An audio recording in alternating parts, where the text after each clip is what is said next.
السلام عليكم، ازيكم عاملين ايه؟ هنعمل مع بعض النهاردة مجموعة حاجات كده نزين بيها السفرة بتاعتنا في رمضان، وكلها طبعا بإذن الله هتكون إعادة تدوير لحاجات موجودة في بيوتنا كلنا. يلا بينا نشوف مع بعض أول فكرة معانا. هنحتاج لأي صينية عندنا، دي كانت صينية قديمة وصدت زي ما انتم شايفين، وهنحتاج لورق مطبوع عليه التصميم اللي احنا عايزينه، والتصميم ده هتلاقوه موجود على صفحتي في الفيسبوك بنفس المقاس ده بالظبط. تقدروا ان انتوا تطبعوه في اي مطبعة او اي مكتب كمبيوتر. رابط الفيسبوك هتلاقوه في صندوق الوصف، وكمان في اول تعليق في القناة اللي هو هيكون تعليق مثبت، وكمان هيكون ظاهر قدامكم في الشاشة صفحة الفيس بتاعتي عشان لو حبيتوا ان انتوا تطبعوه وتعملوا نفس التصميم. هنحتاج لأي دهان، أنا هنا مستعملة الدهان اللاكيه اللي هو الزيت يعني، وهنحتاج لورنيش مائي. أول حاجة احنا هندهن الصينية بتاعتنا باللون اللي احنا حابينه. اللون ده كان أبيض وحطيت عليه نقطتين من اللون الأحمر اللي هو الصبغة.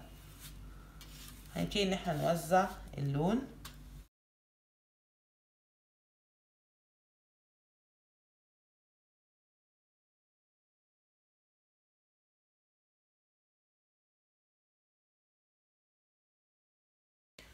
انا هنا خلاص دهنت الصينيه بتاعتي باللون اللي انا عايزاه، ولسه هو منشفش. احنا هنحط دي وهنسيبه بعد كده ينشف.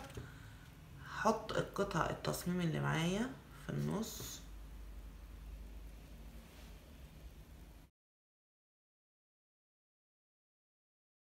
وهنسيب الصينيه عشان تنشف من فوق، وبعد كده هنقلبها وندهنها من تحت. هو ميزه الدهان اللاكيه ان هو بيدينا اللون اللي احنا عايزينه من اول وش، يعني مش بنحتاج نعمل كذا وش. وكمان زي ما انتم شايفين ان تأثير الفرشة مبقاش واضح فيه زي البلاستيك، الفرشة بتبقى معلمة فيه. وبعد الصينية ما نشفت معانا خلاص، هنغطي الرسمة دي بورنيش مائي او بغير خشب، اي حاجة متوفرة عندنا عشان نحافظ عليها وعشان ما تتأثرش بأي حاجة لو مية اتكبت او اي حاجة عليها.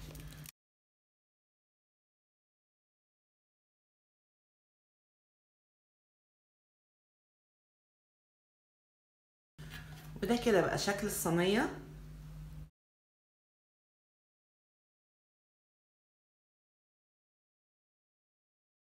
اما علشان نعمل الاحجار دي ونكتب عليها اي عبارات احنا عاوزينها، فاحنا هنحتاج لأقلام الدوكو. القلم بيبقى سعره 10 جنيه. وهنحتاج لزراط، انا هنا دهناهم بس كنت سايبه واحده اوريها لكم انا عملتها ازاي. دي كانت الزلطه العاديه اهي معانا. بنديها الاول طبقه باللون الابيض، انا مستعمله عادي الدهان البلاستيك او الالوان الاكريليك، اي حاجه متوفره عندكم بتستعملوها. بس بندي طبقه الاول بيضه عشان يدينا نفس درجه اللون. بعد كده بندهنه عادي باي لون احنا عايزينه. بناخد الحجر ونكتب عليه اي حاجة احنا عاوزينها. انا هكتب رمضان كريم.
هنعمل فيها رسومات عشوائية بأي حاجة احنا عاوزين نعملها، وهنسيبه ينشف. هو بينشف بسرعة جدا. وبعد ما هنخلصهم هنغطيهم بالورنيش المائي عشان نضمن ان هما ما يتجرحوش. لان زي ما انتم شايفين انا دول كميني دهناهم بقالهم فتره وما غطيتهمش، فبداوا يتجرحوا تاني. فاحنا بنحط الورنيش عشان يحافظ على الحاجه اللي احنا عملناها ضد العوامل الخارجيه.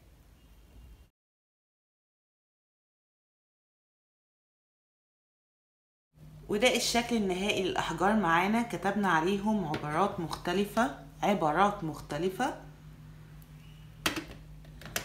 طبعا كل واحد زي ما حابب يكتب او انه يختار الالوان اللي تعجبه. وعشان نعمل المبخرة هنحتاج لجبس ومية.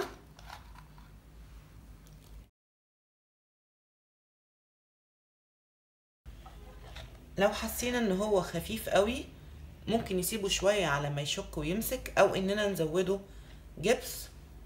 فانا هفضيه هنا لان ما عادش عندي جبس خلاص، هفضيه هنا.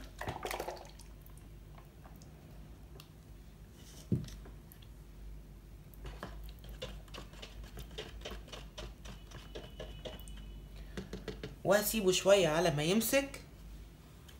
وبعد كده هجيب كيس من الاكياس اللي هي الشفافة دي وهفضي فيها.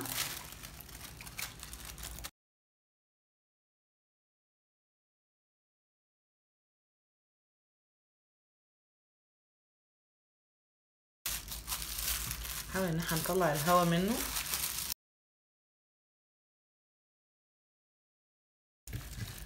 هندبسه بالدباسة، هنصغره شوية من هنا كمان.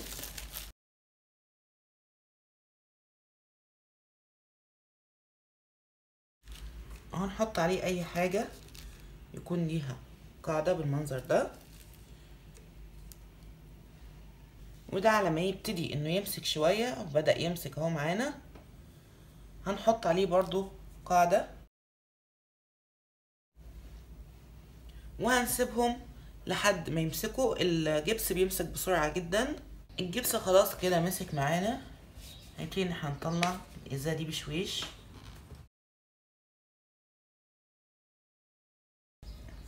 وهنفك ده، لا اما ان احنا نقطعه، ولو هو بلاستيك احنا لو ضغطنا عليه هيفك عادي، بس ده لانه ورق فانا هقطعه.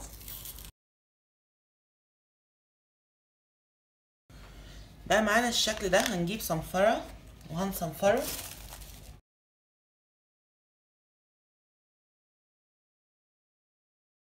وهنفك الكيس ده كمان. يطلع هنا الشكل ده. هنصنفره عشان نخليه كله مقاس واحد. خلاص احنا كده صنفرنا الجبس اللي معانا.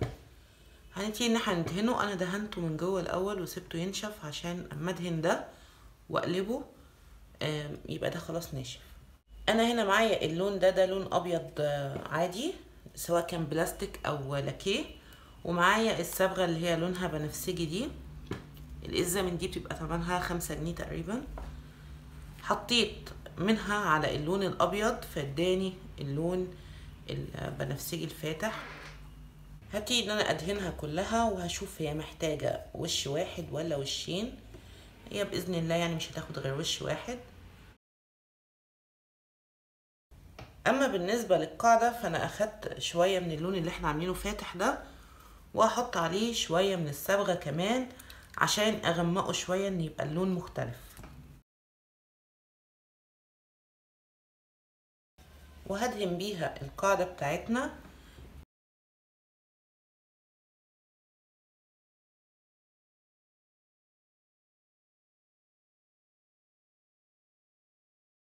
وبعد ما الناحيه دي ما هتنشف هنقلبها وندهنها من الناحيه اللي تحت. بعد ما خلاص هي شبه نشفت، احنا هنا معانا الورق اللي احنا طابعينه واللي قلت لكم هتلاقوه على صفحتي في الفيسبوك. ومعايا هنا ورنيش مائي او غيره خشب، المتوفر عندكم استعملوه. انا الغيره خلصان فانا هستعمل ورنيش مائي. هناخد ورنيش نحطه على الجزء اللي معانا. احنا كده كده هنغطي الشكل بتاعنا كله بالورنيش المائي في الاخر، فمش هيفرق اذا كان نفس المقاس او لا.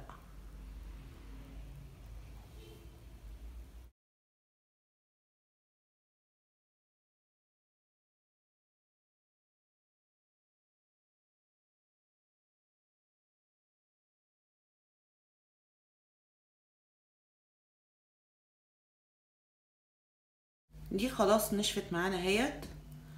هنحتاج لقطعة ورق فويل هنتنيها،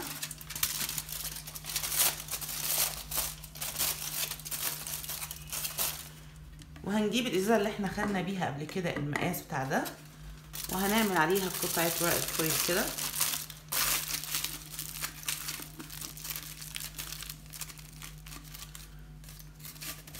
وبعدها هنحطها هنا.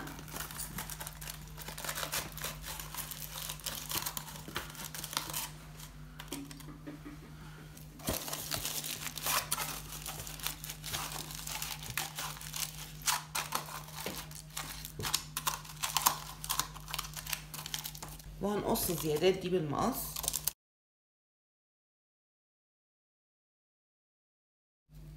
هنجيب فحم وهنحطه هنا، وهنجيب قطعة البخور بتاعتنا ونحطها عليه،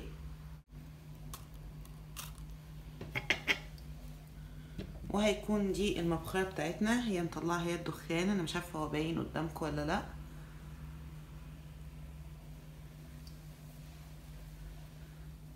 ودي القاعدة بتاعتها. تقدروا تزينوا القاعدة لو انتوا حابين او تسيبوها زي ما هي كده. وده كان الشكل النهائي للتشكيلة اللي احنا عملناها النهاردة، واللي كلها من صنع ايدينا وما كلفتناش اي حاجة. وكل سنة وانتم طيبين، والسلام عليكم ورحمة الله وبركاته.